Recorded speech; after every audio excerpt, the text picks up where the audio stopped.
पर्वताकार उसका शरीर था। जब राम और रावण का युद्ध होता था और जब युद्ध के लिए गया था कुंभकर्ण, तो बंदर हनुमान और बाली सरीखे जी ऐसे घुसते नाक में और कान से निकल आओ, तो कान से घुसते नाक में निकल आते थे कुंभकर्ण। इतना बड़ा था कुंभकर्ण। एक बार बताते हैं, कुंभकर्ण जो था वो गया अपनी शेविंग करवाने, दाढ़ी बनवाने के लिए। नाई ठाकुर के पास में गया दाढ़ी बनवाने के लिए। दाढ़ी बन गई, बाल कट गए और उसकी नाक में 2-3 बाल आते, तो उसने के लाभ जो साफ कराए थे।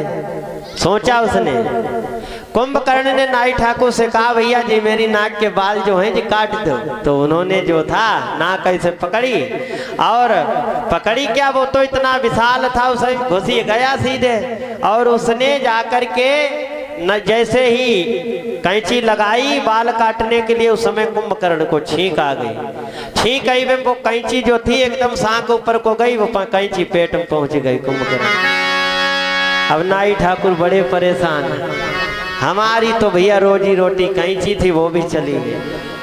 कोई बात नहीं, बहुत बड़ा आदमी है। नाई ठाकुर जिस मार्ग से कैंची गई थी नाक के द्वारा उसे घुस गए और जाकर के कुंभकर्ण के पेट में कैंची अपनी ढूंढ रहे हैं कैंची।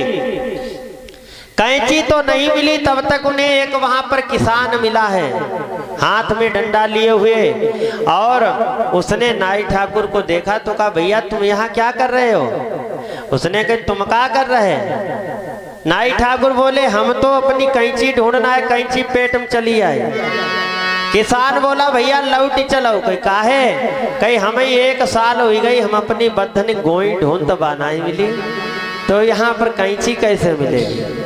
तो कुंभकर्ण भी बहुत बड़ा था, उसकी उपमा दी गई रामायण में। बोले वृंदावन बिहारी लाल की। तो